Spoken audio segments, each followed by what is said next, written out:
Hey, so I have three post-it notes worth, and I write small too.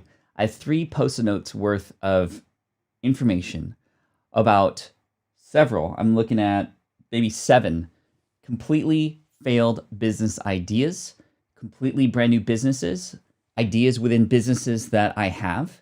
And I wanted to share these things with you because I think, especially as we move into 2021, as we consider the things that we did or did not accomplish in 2020, I want to paint the picture that failure is a part of the process. And as somebody who's been in this space for over 12 years now, and somebody who has seen it time and time again with students, with people who have coached, failure can make or break you.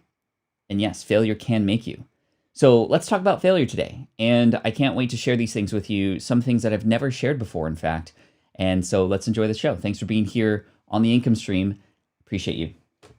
This is the income stream to help you achieve your dream. All while we keep it clean. This is the income stream. It's the kind of show where you can come and go, but then you leave inspired with no fee required. The income stream with Pat Flynn.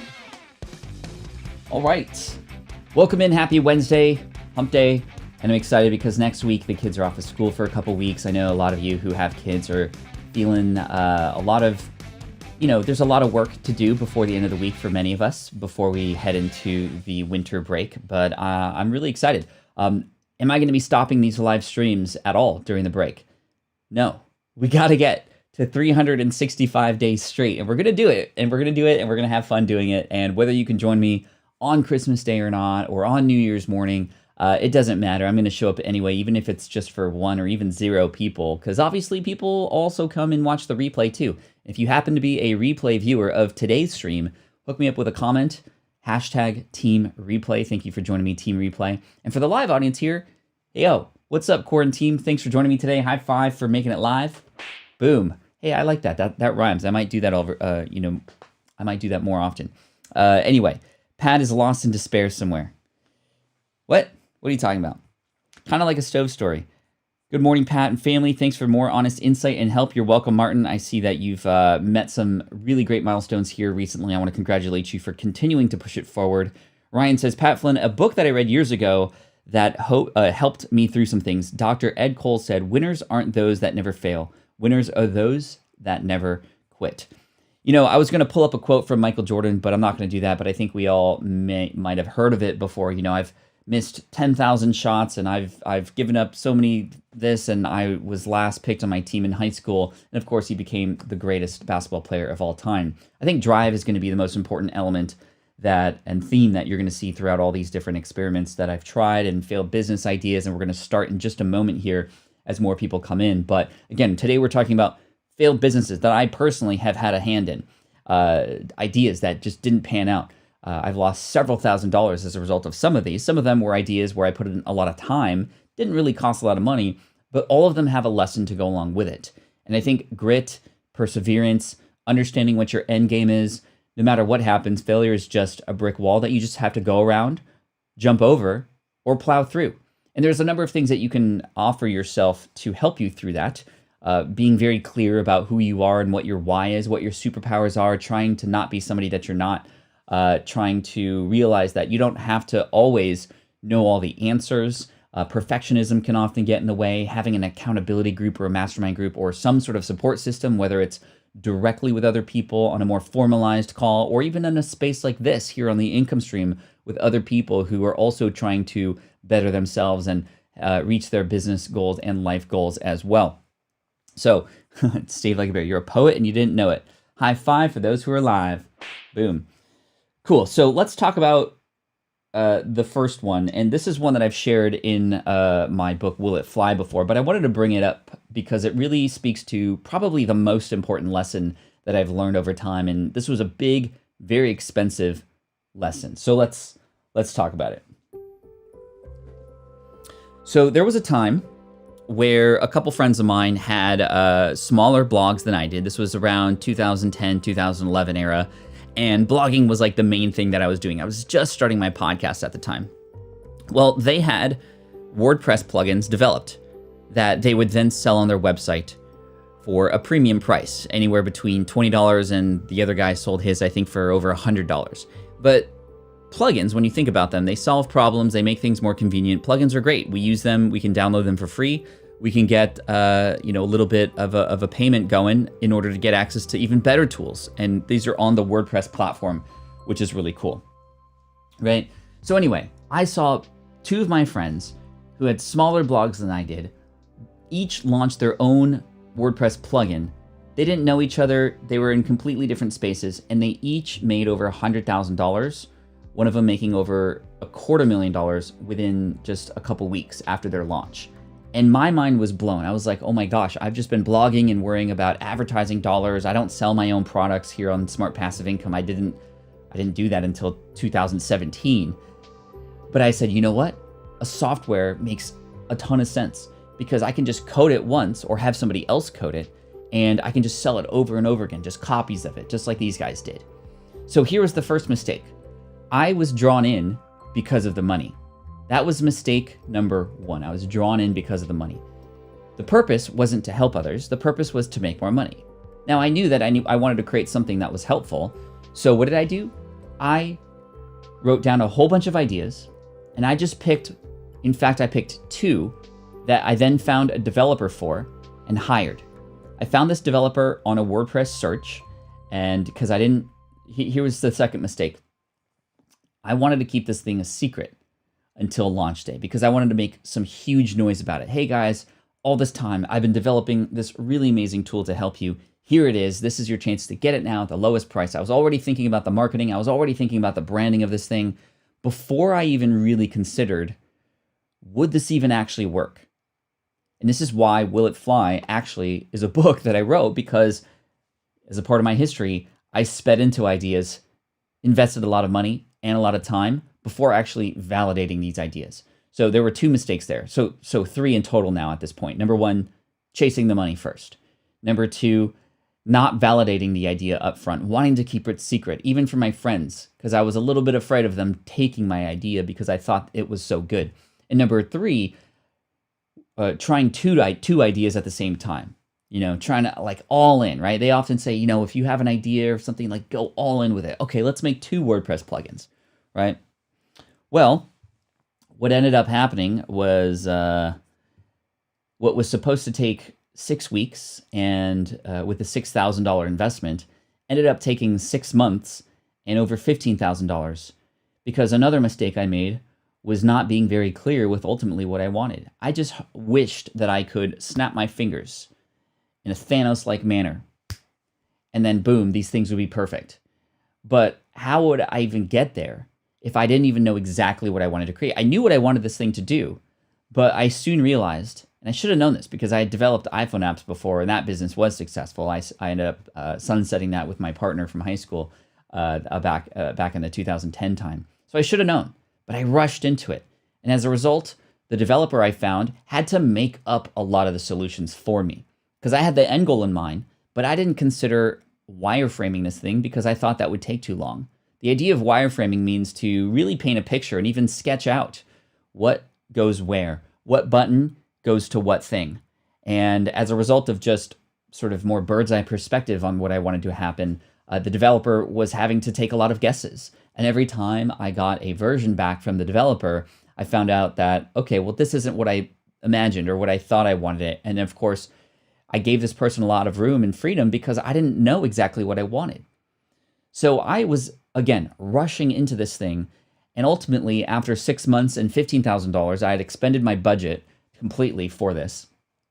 I ended up getting really excited because finally I had something. I was going to make up the cost of this. This was the other thing. I was like, you know what? It's okay that we're spending a ton of money right now because the sale of this is going to make up for the cost. Okay. That's a very dangerous game to play, by the way.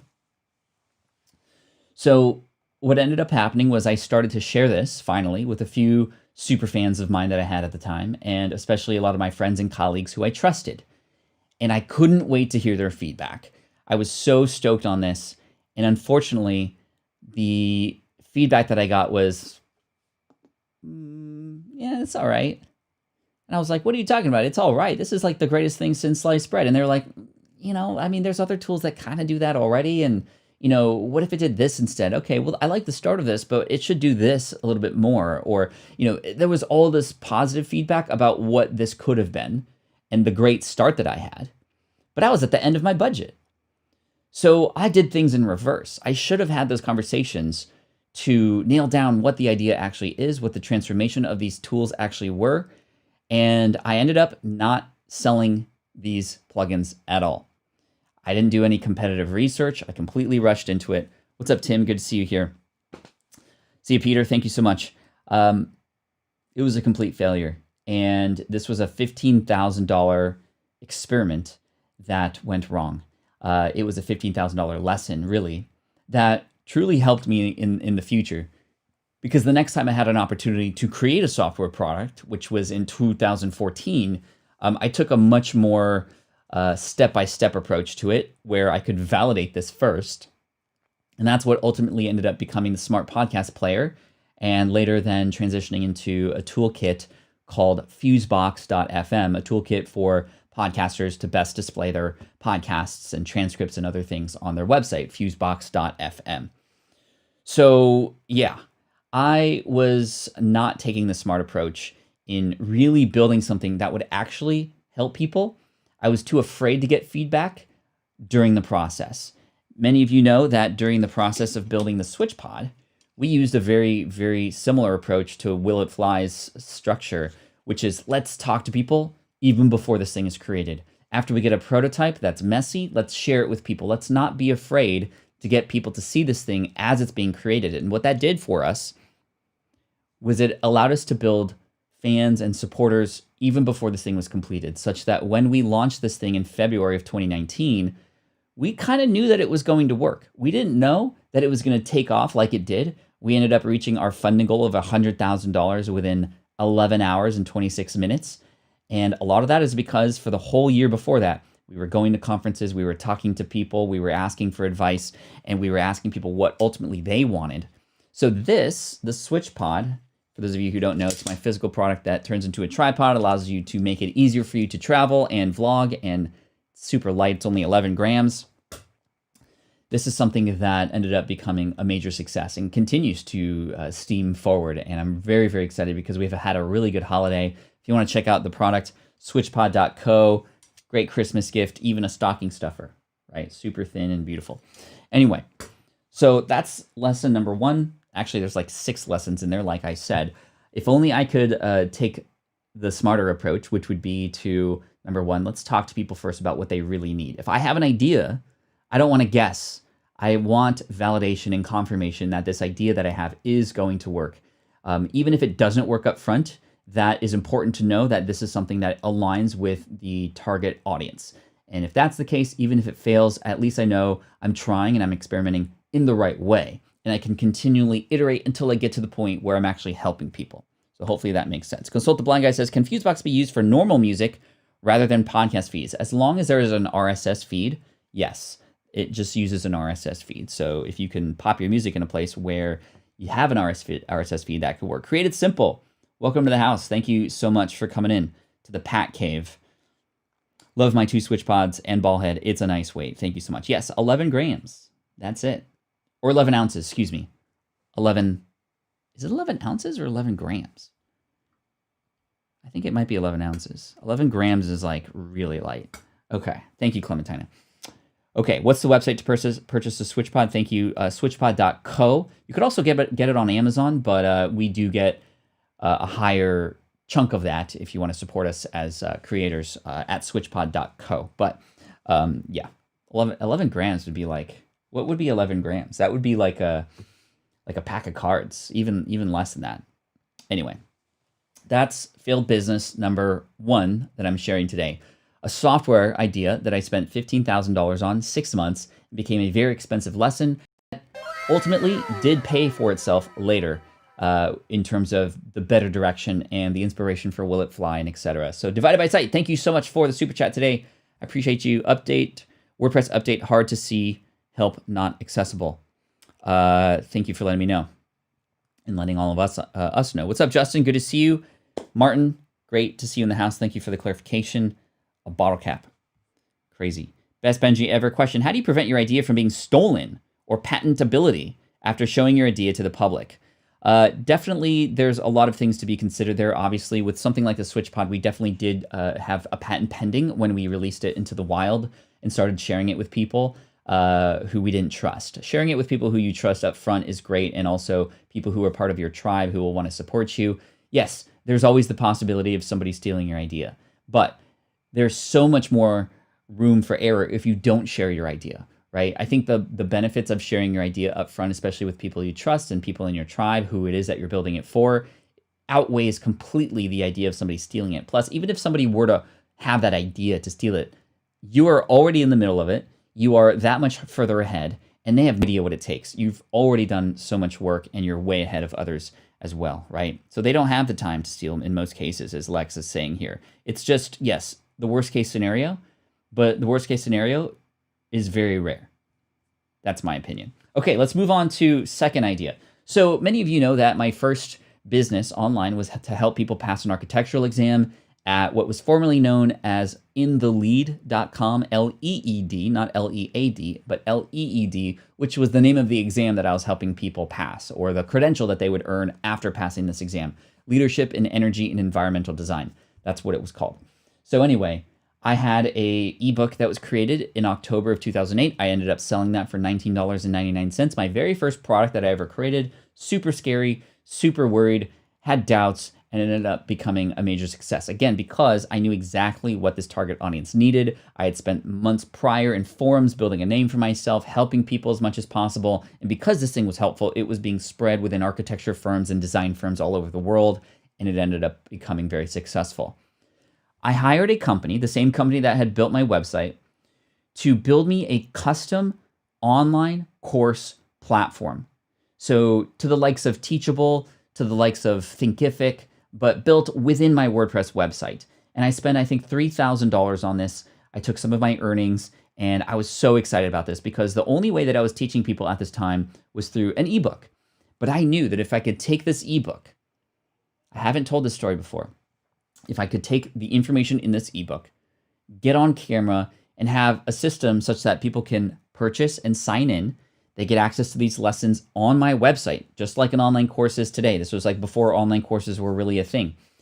And display these lessons and share this information in a much more value-driven way through video and with homework and with lessons versus just an ebook.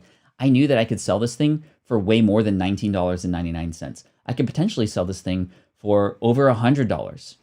I'm almost cringing thinking about the end part of this story because here's what ended up happening.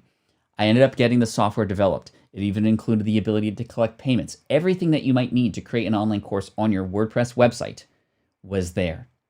All that needed to be done was for me to input my information and to film some videos to go in those lessons. I turn on the camera, I'm ready to get going, and I chicken out. I absolutely chicken out. I'm too afraid to put myself on camera. I'm too afraid to formalize this information in an online course that was going to cost over $100. I started to have doubts as to whether or not this would actually be helpful to people. I had doubts as to whether or not people would end up trusting me. I had doubts as to whether or not people would think that I wasn't even qualified to do this. I completely backed away. And it makes me so, so sad because this website with a $19.99 ebook, which later became $29.99, had made over $500,000. If I were to launch this online course at the time that I was thinking about launching it, I could have made over $3 to $4 million instead. So I consider this a $2.5 million chickening out.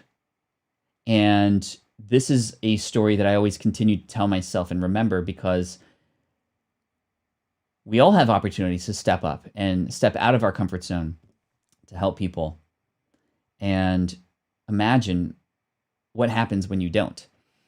I'm also imagining the people who would have passed their test if they had a much more structured way of learning like that versus here's an ebook, go.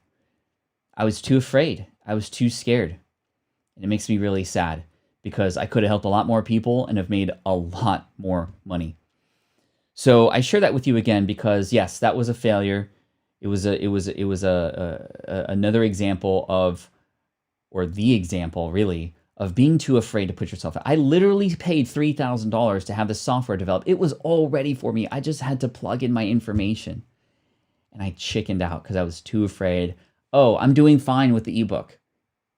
Why? Like, a part of me was also like, well, maybe this is too greedy. I was almost a little bit too afraid to succeed as well. I was afraid to fail, and I was afraid to succeed. I didn't think it was possible for me to make that much money. So therefore, maybe subconsciously, I just said, you know what? Well, maybe this isn't the right move. I had never done video before, which maybe was a part of the struggle. I later started to warm myself up to the idea of video in 2011, 2010, when I started my YouTube channel. If only, if only, if only. But here's the other lesson about this. You can't kick yourself to the ground for things that you didn't do before. What you can do is start today and start realizing that, hey, that's before. But today is a different day. This is a new era. And I'm going to write the new story and not focus on the old story, right? Stephanie says, if only, two of the worst words, right? If only. This is why this quote that I have exists. I would much rather live a life full of oh wells than a life full of what ifs. I could have maybe created this content, have felt comfortable maybe putting 5 to 10 people through. Or maybe, like I teach today, maybe I could pre-sell this thing to even validate whether or not people want this. And then I can work with those students to actually create it over time and have them help guide where this thing should go and end up.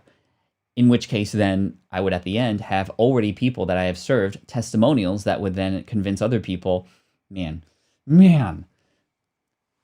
if only, right? But hey, you know what? You live to learn and you implement based on the lessons from the past. This is why we study history, so we know how to better approach the future, right? And we should study our own history too. Karen says, hey everyone, this is a great topic. The other thing is failure to launch because you were afraid that someone might take your idea and have fun with it or run with it. Or have fun with it, right, Karen? Yes, anybody can take our ideas, right? But this is why nowadays when people go, Pat, what's stopping you? What's stopping anybody from creating a SwitchPod? Well, first of all, we have a patent. But even if somebody in China were to rip us off, you know what? We have connections directly with the community. We are creators ourselves. And that's somebody that potentially might rip off the SwitchPod cannot have, that we have. Nobody can rip off what smart passive income actually is. Yes, you could literally copy the content. Don't copy the content, but you could copy the content. You can have your own version of it, but you know what? You're never going to have the connection that I have with the audience. You're not going to have the relationship that I have with the people here on the income stream. And that is something that is why I had built and created the book Superfans, because those are things that allow you to stand out and be different and have your own tribe, even though you might be talking about something similar to somebody else, right? So what's in the past is in the past and can't be changed. You have to live in the present. Great stuff. Hey, Nicole, good to see you here. Grandma Goody in the house. Stephanie, cooking with Kibby, Ariel. Whew. Imposter syndrome. It's a thing. It's a thing. EJ says, I'm glad you shared that story because I've been afraid to do something and then saw someone else with my same idea. And I say to myself, Erica, you had that idea. Well, maybe you can reframe that story, EJ, as, well, great. They're taking the first stab at it and they're going to pave the way for me to do it even better. Just think about Apple and all the fun things that they come out in their iOS every single time. And they say, hey, new features, this. And Android users go, well, we've had that for a long time. Well, Apple likes to take the approach of seeing how other people fail and do it first so that they can do it and take it a step further, right? No one could ever be another Pat Flynn. This is why I follow you. Thank you, Martin. You guys want to hear more failure stories? Because I got way more. These are just two that we've talked about so far. We've talked about my failures with software, to create a WordPress plugin. That was a $15,000 6-month failure, an investment into a very, very important lesson. Obviously, don't chase the money. Don't rush into things without actually validating your ideas first. Really, truly understand what it is that you're looking to build if, in fact, you're going to hire somebody else to build it for you, right? And number 3, just don't hold your ideas back. Share them, because the benefit you get from people poking holes in those things up front completely outweigh the idea of you keeping the secret and then launching it on the day that it's available. Okay. Number 3, I had dabbled a lot with niche websites back in 2010. In fact, there was a success story that came out of my experimentation with niche websites. SecurityGuardTrainingHQ.com was a website that I built publicly on SmartPassiveIncome.com.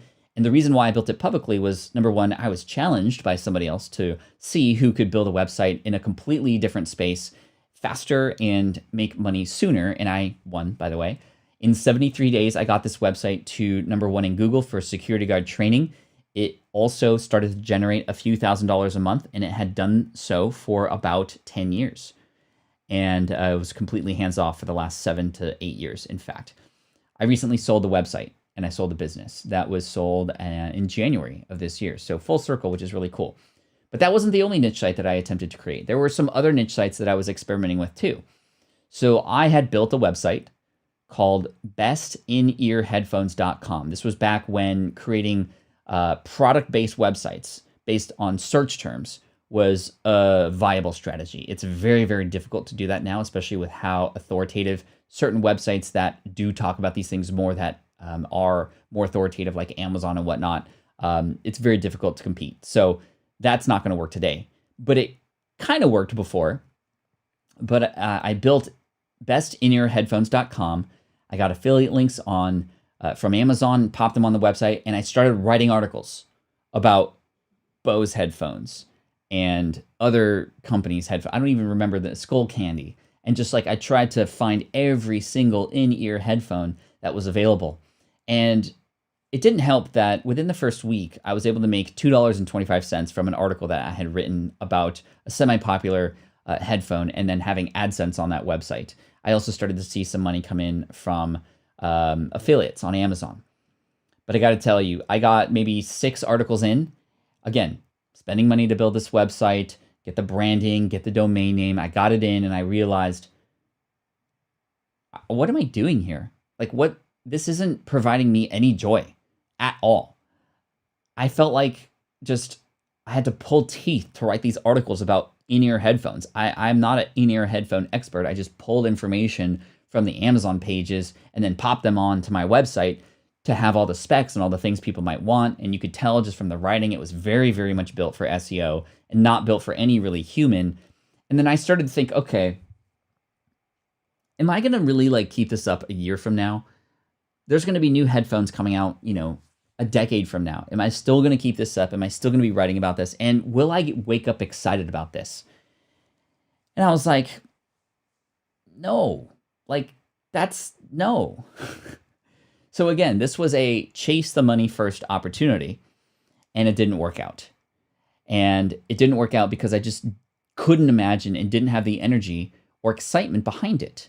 And y'all might remember the episode that we did a couple weeks ago when we started to talk about goal setting, and we positioned Michael Hyatt's course, Best Year Ever, and his full focus planner as really the structure that we need to go to, right? Not just SMART goals, but smarter goals, right? An extra R, a little bit risky. Having a little bit risky of a goal is great. But the E in ER at the end of smarter was excited, something that could get you excited. And this was not providing any excitement at all. None whatsoever. And yet I still had spent the time to build this, about a month, maybe spending a few $100s to get the website up and write the articles. Of course, a lot of time to go behind that too. And I was just like, I don't want to do this. Why am I doing it? So I just let it sit. And then the domain, I think, expired, right? And so that just made me again realize that if I'm going to be excited about an idea up front, number one, why am I excited about this idea? And is this something that I can wake up and have joy for, not just today and tomorrow, but next year and 3 years from now? If the play is I want to actually be excited, then I need to think now, 3 years from now, am I going to be excited about this? Is this something that will continue to light my fire long term? Because the truth is, many of us start things, but we stop. And there are several things that are going to stop us from moving forward. But if you are not excited about it, that's going to be the biggest one, right? There's a lot of other reasons why we stop after we start something. But if it's because you're not excited, well, then you're doomed, right? So hopefully we can get excited as well. Energy and intentions, priorities, too precious. Garrett says, every time I chase the money first, I end up depressed, right? I found that to be the case as well. You either end up building things that are built for the wrong reasons. You almost feel like you're sort of like duping people in a way, or you just, again, you're not stoked on it anymore, right? Cool. Awesome. Bill says, I wonder if Michael from Best Year Ever is a client of Pat's. Sure talks a lot alike, but I found that people who stick together start to talk the same. Pretty true. I would agree with that, but I think it's because we have the same kind of energies, same kind of goals, same kind of values. I'm actually more of a student of his versus the other way, although I know we do both learn from each other and whatnot. So, cool. Let's talk about the next. In a similar vein, related to niche websites and make money first opportunities, I ended up purchasing a website from Flippa.com. Flippa.com is a website where you can actually see websites that are being sold. And there was a website on there that I felt was at fair market value for what it is and how much money it was already making. And this website was beginnersgolftips.com. And beginnersgolftips.com was the first and only website that I had ever purchased, and it will likely be the last. Because, again, very similarly, I purchased it with the idea of giving it a little makeover, a little website makeover, a little Pat Flynn perfume, if you will. Perfume. Pat Flynn pat down. That sounds a little bit better. That's kind of a cool, let's do the pat down. Like, maybe we can call the website reviews on the weekend, like, you know, we're giving your site a pat down. Because I'm going to, anyway. Okay, stupid. All right. So let's talk about beginnersgolftips.com. I bought it, and it was a WordPress theme, and I knew it wasn't optimized for search engine optimization. It was making about $50 per month on ads, and I said, okay, well, maybe we can get it to $200 a month, and I can pay, you know, I paid about $2,000 for it. It was making $50 a month, so I knew that, you know, within a couple of years, it would already pay for itself back alone, let alone if I were to sort of upgrade it. So I purchased the website. I changed the theme to a WordPress theme. I made it look much better. I started to inject ads in more relevant places, and then I got it to $200 a month. And I was like, yo, this is exactly what I wanted to do. A success. Okay, cool. And then I started to notice the traffic started to go down because other websites that were more active started to go up.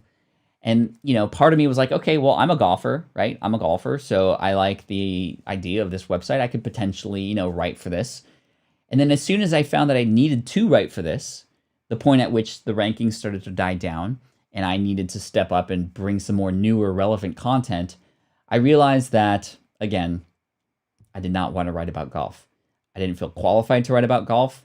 I didn't have the passion to write about golf. Yes, I could hire somebody, but if I wanted some really good articles that would make sense, it would cost, guess what? About $200 a month for an article a week at minimum. So I would then have to spend the amount of money that I was making just to break even if I wanted to stay relevant and ranking. And again, the energy just died for this thing. So again, long-term vision wasn't there. The realization of the different scenarios after purchasing, I didn't think about. I just saw, okay, money opportunity. I can flip this. I have some website experience. I can make it look great. I know AdSense and how to make it work. It worked, but not all the time. And of course, remember, Google started to change their algorithm. They started to go for more relevant, newer content, longer form content, and I just didn't have the skills and or the money to spend on hiring a writer for that. So again, another example of chasing and maybe making decisions too soon to go into something that I didn't really have a joy for or long-term vision for, right? So there you go. And there's a lot of competition in golf, says Lex, for sure. What's up, Dave? Good to see you here. Okay, let's keep going. Kind of around 2010, 2011, smartpassiveincome.com had been up for a couple years. I heard about this thing called affiliate marketing. And affiliate marketing is the idea of generating an income by recommending or promoting other people's products. Now, affiliate marketing since 2010 has become the number one way that I've generated most of my income. The online courses only recently have started to come into play, and that income is going to grow, and that will likely surpass the amount of money that I've made through affiliate marketing. But promoting things that were actually useful to my audience was not how I approached affiliate marketing at first. That's when it started to work. when I, on Smart Passive Income, started to share, oh, here's the keyword research tool that I was using, here's how you can use it and why I recommend it, boom, I get a commission. A person gets a keyword tool and they don't have to filter all the noise out there in this world. I've done that for them. That's of service to them, and everybody wins, right? But before that, there was a strategy called affiliate marketing or retail arbitrage. Not retail arbitrage, but affiliate arbitrage. That's one of the terms for it. But here's basically how it worked. You would sign up for a website called ClickBank. Excuse me. That was like a Freudian slip or something like that. ClickBank, or there was neverblue.com. There was all these affiliate networks, right, where product companies put their product on there, and they share the commission for anybody who could sell that product for them on their website. And it was very popular to sign up for one of these places, find a product with a really good commission, and grab the affiliate link for it, and then pay for ads.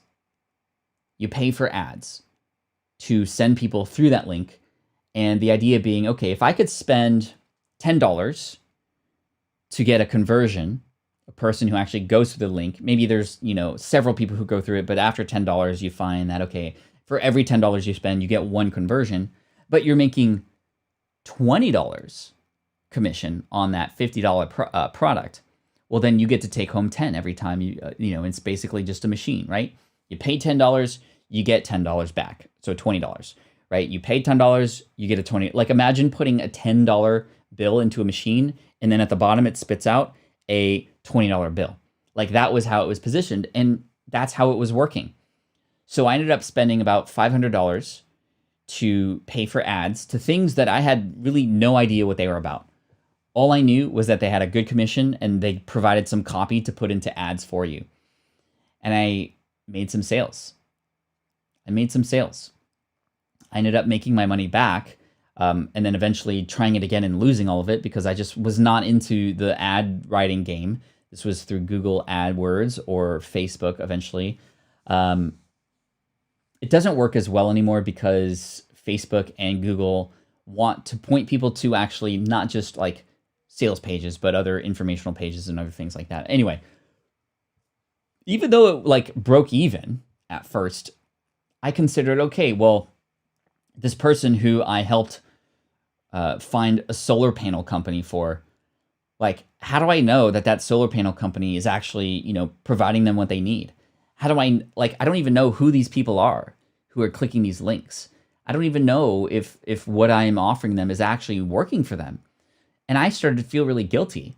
I started to feel feelings of, well, I feel like I'm just like using the internet to make money now at the expense of potentially other people's experiences, right? So, I think that in a way, that was the time where I realized that with whatever business I was going to create, I want to know who I'm helping on the other end. I want to connect with that person as much as possible. This was the most far removed way to make money that I've ever found, other than advertising, which of course people come to your website, they click on a link. It's like, well, that's an ad on a website. And that's a little bit less sort of worrisome to me because it's an ad and we see ads everywhere versus like copy that says, build your solar panels DIY, save thousands of dollars, click here, right? And then click there and I'm like, they pay for this information. I'm like, okay, well, I don't know who clicked that, but thanks for the money. And it just didn't feel right to me. And for me, that was the big realization that with whatever I do, whatever I end up making money on, I want to have a direct connection to those people who eventually become customers because I want to continue to support them. I want to provide information that comes from an expertise that I have, right? What if these people who bought solar panels from me, if I happen to have connection with them, came back to me and said, Pat, I got that DIY thing, but I'm having trouble with this part. Can you tell me how to solve that problem? I wouldn't even know where to start. I wouldn't even know where to start. So when it comes to generating money long-term, for sure, and trust me, many, many people still do this arbitrage strategy, finding a link for something that pays well and just driving traffic to it or getting a top-ranking domain about that search term and trudging traffic through that as well. It can work. But for me, the problem with that is, number one, algorithms change all the time. Number two, as soon as you stop spending money, you stop making money. That's a very dangerous situation, right? You only make money when you buy these ads.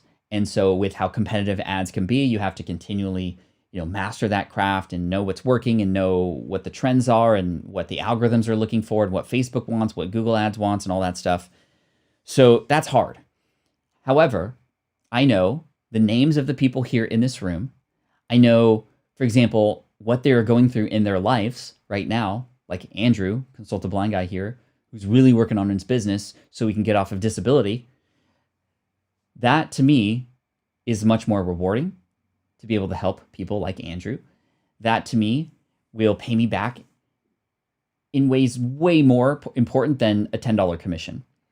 And even if Andrew never buys anything from me, that doesn't matter. I know that if I can help Andrew, and of course you're all here and we all know Andrew together, I know Andrew, if he has friends who go, hey, who can help me start a business, it's going to be obvious who he recommends.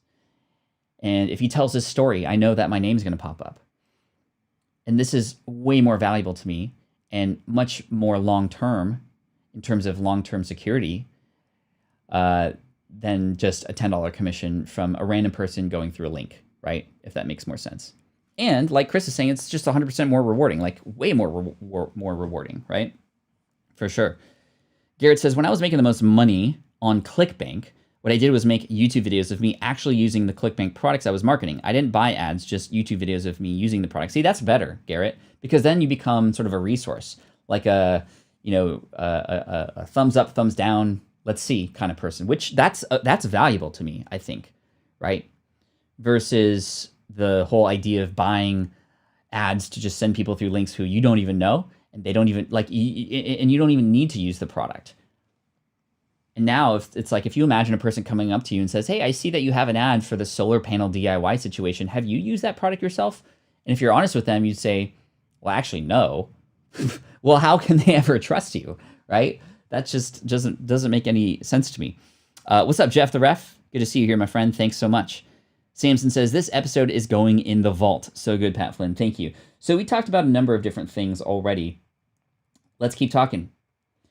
In 2013, I had an idea to build a membership website for people who followed me on Smart Passive Income. And this membership website was going to be something that would support what is known as the holy grail of passive income online, and that is recurring income. When you can get somebody to pay ongoing for something. This is why software is very attractive, right? You have the one piece of thing, and then people get access to it, like Dropbox, right? We pay monthly for Dropbox, and now we can't imagine our life without it, right? So the holy grail of passive income is, in fact, something like a membership website or recurring income of some kind, right? And that's really important because that's ultimately what we could strive toward. But number one, it's a lot easier said than done. And number two, you have to give people, How We Got Here podcast. Thank you so much. Well, you are here now, and I'm appreciative of you. And thank you for being here, my friend, and supporting the channel and supporting the organizations that we support every single month here. We are closing in on the end of the year here as we continue to support teachers here in this world who are stepping up during this crazy time. Not going to get into the details, but some crazy news from the school that my kids attend. They are learning virtually anyway, but there's some cases that have happened in the school and just kind of craziness happening right now. And those, the teachers are the ones who are on the front lines. And so teachers, if you are a teacher or you know a teacher, just you're amazing. Thank you for what you do. Okay, so let's talk about this membership recurring income-based approach that we wanted to take back in 2013 for SPI or Smart Passive Income, my website, right? Now, we had made mistakes before, especially me with some of the failures that I've talked about earlier and how much money I spent chasing the money, and chasing the money first always leads to not great things. So we wanted to do the opposite. We wanted to provide something that we know would help people. So we started to ask questions. We did the right thing. We took the right steps to have conversations with people and tell people, okay, we want to create something that can help you. What is the biggest struggle that you have right now? What's the number one challenge that you have that we can perhaps support you with? And the number one thing that we found at the time was that people would often have a really great start to their blog, but then it would die out. And they needed some support, they needed some help. And so we put two and two together, and this made sense for us to create a membership community that would have information and accountability to help people stick with their blog. We call this Breakthrough Blogging. And Breakthrough Blogging, we had some amazing plans for.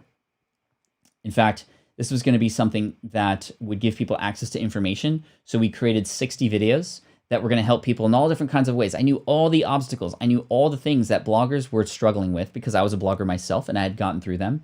And we created really helpful videos to help people through that. And then we were going to have these monthly calls. We were going to have some meetings and other things like this. And so we ended up launching this and beta tested it to 200 people. And we ended up making about $60,000 in that launch, which was a major success. But remember, this is something that we wanted to position as a monthly membership so that people would continue to stay in. And we had promised the idea of community. We had promised the idea of accountability and creating mastermind groups and creating additional content every month. And eventually, after 2 months, after a very successful run, after a lot of activity there, we ended up finding that the community started to die out. We ended up finding that I was struggling with what new content could we create every month. Now, thankfully, these people paid a one-time payment because they were early bird. They didn't have to pay monthly, but we wanted this thing to excite people every single month. We found that after 2 months, they kind of got what they needed, and there was no real reason to stick around anymore. So we had to fight for 6 months to a year to find guests on the outside to come in to provide this content, like Stu McLaren and other people who came in to these webinars. And it just felt like, okay, well, you paid for all this information, you got it. And the only reason to stick around is for these monthly calls. And it just became a struggle. And eventually the community died down. It started to become a ghost town. And what I had imagined to be this thriving community ended up completely dying out. And then it wasn't supported for a year. And then the second year came around. And yes, people still had access to this content. And every once in a while, we would see people log in and watch a video and then leave. But it was completely different than we had positioned it. And it was, in my opinion, a massive failure. We never relaunched it. And Breakthrough Blogging, although it was very helpful for people, I found that didn't live up to its promise. And part of the struggle was, again, thinking about the first 3 months of the program and not the long-term vision and what would continue to get people excited about paying that bill every month. That's the idea about a membership website that you want to work. That if a person is paying monthly, because of course people can pay annually for something too to get a full year's access, but every time that bill comes around, you want people to go, this is the best money that I've spent. And we found that it would get to the point with how Breakthrough Blogging was where a person would get a bill and go, well, why am I even paying for this anymore? So we struggled. And then eventually 2017 came around and I had this idea to create an online course called Smart from Scratch, coming off of the launch of my book, Will It Fly? Very successful launch. And I knew that I wanted to create an online course to help people through that material. And I had plans for other online courses first. But I had this thing on my shoulders that was absolutely killing me with just the terrible experience that I felt people had with Breakthrough Blogging. And so what I did was I told my team, hey, here's what we're going to do. I need to have a clean slate. I want to go back and email everybody who purchased Breakthrough Blogging 4 years ago. And I want to offer them a refund, a full 100% refund. Because I just, in my own consciousness, cannot move forward with providing information and charging for it if I had failed them back then and have not squared away with them. So we sent an email to all 200 people who had purchased 4 years ago.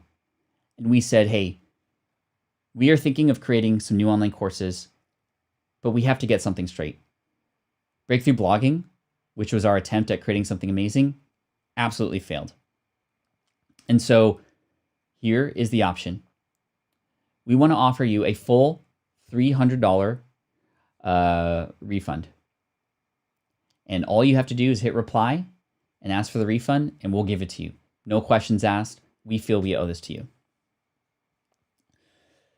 So what happened was that several people ended up taking me up on that offer. And as much as it was hard to part with $10,000 plus that I thought we were going to keep, that wasn't a part of the business plan, it felt really, really great to know that I could square away and essentially put a bow on that and sunset it properly for those who felt like it didn't live up to its promise. Now, I only said $10,000. That's because about 18% of the audience took us up on that offer. The rest said, yo, we actually got a lot of value out of this. we're a little disappointed that it didn't turn into this thing that you said it was going to become, but there was enough in there to begin with to feel like it justified the cost, and you've been very helpful, and thank you, and we don't need the refund. And that surprised me as well. But again, Breakthrough Blogging, which was going to be this monthly recurring revenue generator, completely failed because we didn't approach it with that idea in mind. We just said, okay, well, what do people need help with? Let's just like put all that information in front of them. I think that Breakthrough Blogging could potentially be repurposed as a course about blogging and continuing your blogging career, but not how we positioned it as a membership, which is what people wanted and what was missing. This now leads us to 2020. In 2021, we had a plan to launch a brand new membership website called SPI Pro and a community, something that we've been validating for years. This is something that we've had many conversations with people in the audience in terms of what exactly do they want, as opposed to what we thought they want.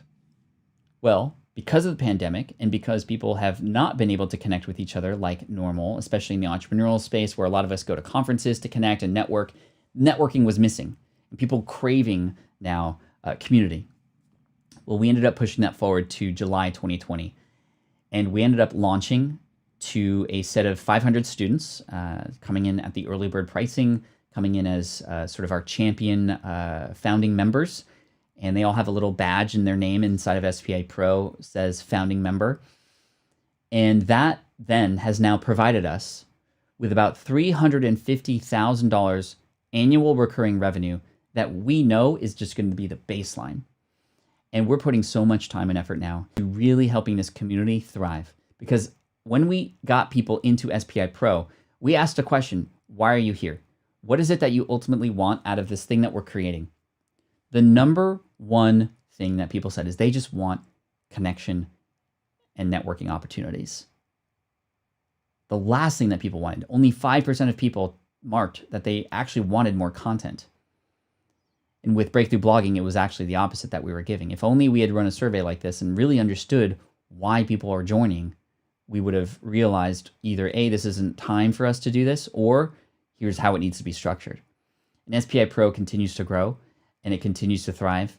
We have challenges. It's so fun in there. And I've gotten some of the best testimonials and feedback from people in my entire career from launching SPI Pro and what it's done for them. People connecting with each other who wouldn't have found each other otherwise, and people happily paying monthly for that fee, which is currently $50 a month. And that's so great. But again, 7-year process from the start of that, lessons learned, and now taking a much smarter approach. So there's a couple themes here, I think, that you're hearing across all these business ideas that have failed over time. Idea number one, if you chase the money first, you're going to lose. You're going to lose even if you succeed. What do I mean by that? Well, you might make a ton of money, but you might be involved in something that doesn't provide you any sort of spark. You might get involved with something that doesn't give you a direct connection and fulfillment to your with your audience. And although it might be nice on paper, you might absolutely be unhappy. And I've seen that before. I've been to conferences where I end up in the bar with the speakers at the end, and we're just kind of chilling, we're getting real with each other, and we're just decompressing. And I find out that so many amazing entrepreneurs, very successful online, are also very depressed. And it's because they have said yes to business ideas that did provide them a lot of money, but they're stressed from the management of all these employees. They're stressed because they're just not excited about the work that they're doing. They don't wake up in the morning super jazzed about the products that they're building. Yeah, they're making great money, they're supporting their family, but they almost feel trapped at this point. Versus if we spend a little bit more time up front considering, okay, what are we doing? Why are we doing it? Who are we doing it for? And what's going to keep us going even 3, 5, 10 years from now? That's going to be much better. Garrett says, to be honest, I'd pay $99 a month for SPI Pro. You're giving us a deal. But also, please don't raise the price on me. We will be eventually raising prices, especially once we start to put more resources and team. We hired a person specifically to become the community manager in there this year. It's been really amazing to see. So that was lesson number one. Chasing the money, never a good thing. Yes, you need to make money because when you make money, you can help more people. You can support your life. You can be, have access to more things and have more financial freedom and financial security. Great. But if you can make money as a result of actually helping people first, that's the best situation. Default to generosity. How can you serve first? And as a byproduct of that service, you will earn. That's where I want to position all of my businesses and ideas, and that's where I've learned those lessons multiple times over in the past. The second lesson here is that we need to consider the things that we're creating, not just for now, not just for next week, not just for next year, but into perpetuity, into the future. There's this existential sort of approach that we take, which is like, we need to know what we need now, right? We need to understand what will give us what we are going for today.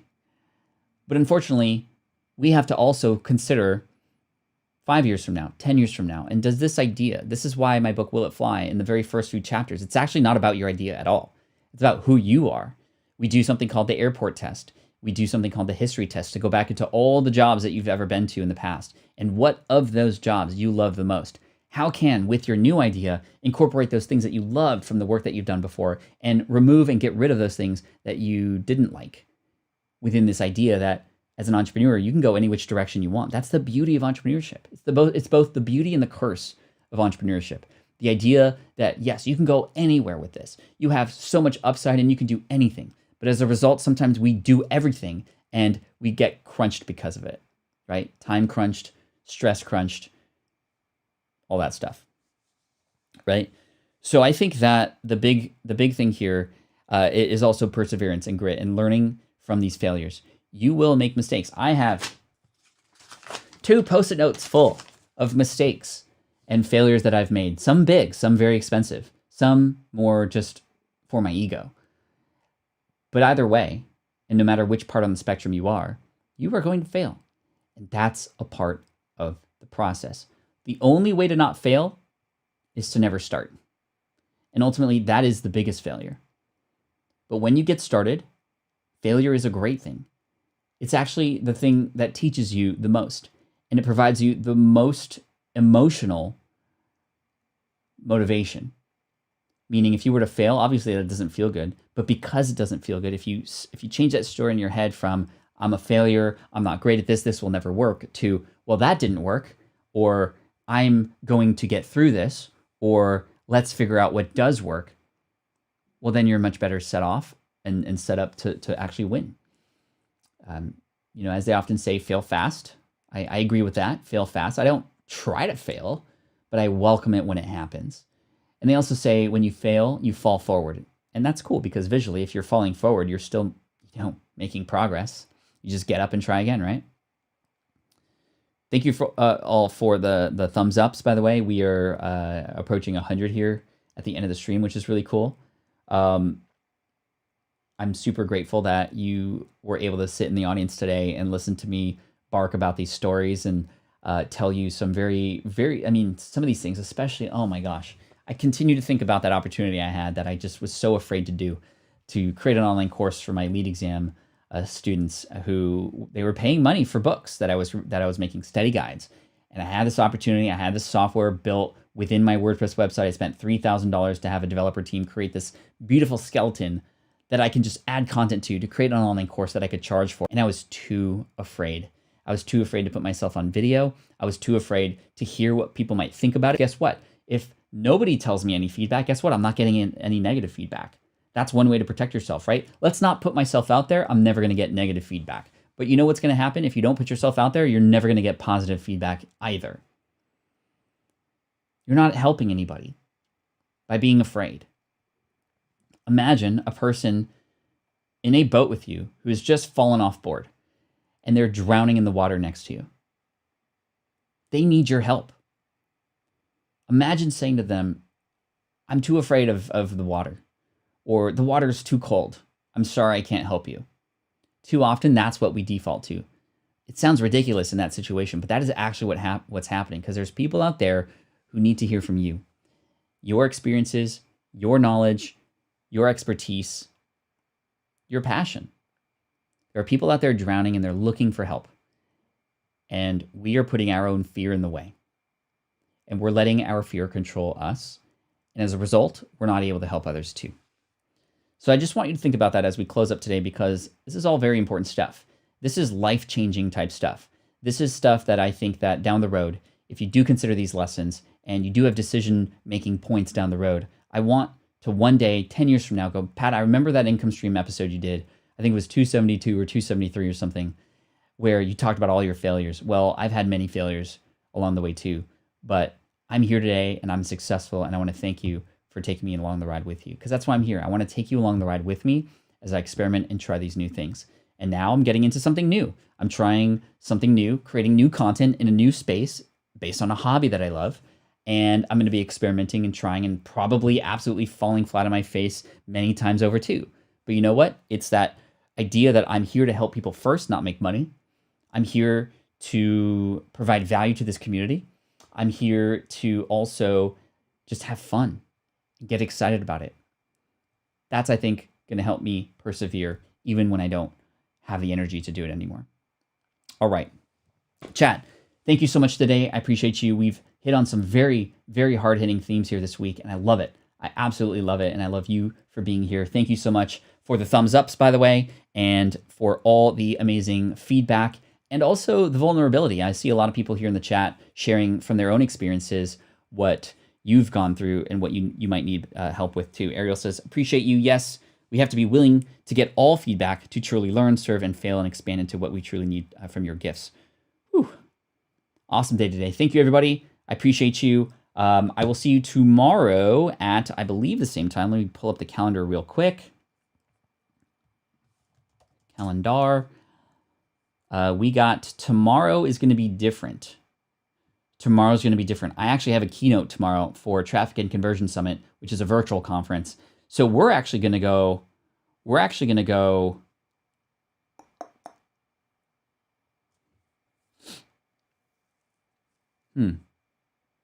Tomorrow's going to be interesting. I think we're going to fit it in early. Yeah. We're going to fit it in early. We're going to do a 7 a.m. to 8 a.m. That's going to be pretty early. 7 in the morning, Pacific time. And we'll make it happen. All right, I'm glad I caught that. So early start tomorrow. We'll make it something a little bit lighter, maybe a Q&A. I might have to bail a little bit early because I have to then drive somewhere. I'm going to be by myself essentially in a hotel with a stage and a bunch of cameras, but I won't be really making any contact with anybody. But it should be fun. So, first night stream? Nah, we'll do that later. All right, 7 a.m. tomorrow morning. Looking forward to seeing you there. Thank you so much. I appreciate you. And as always, Team Flynn for the win. Hit that thumbs up button. Maybe we can get to 100 before I close. Here we go. This is the income stream to help you achieve your dream. All while we keep it clean. This is the income stream. It's the kind of show where you can come and go, but then you leave inspired with no fee required. The income stream with Pat Flynn. All right, another one in the books. Thank you all. You can recycle Post-it notes. I don't know if you knew that. Thank you for today, for being here, for being a part of the audience and being a part of the team. Welcome to all the new members. Thank you for the super chats today. You're amazing. I appreciate you. Peace out, y'all. Much love. Bruh.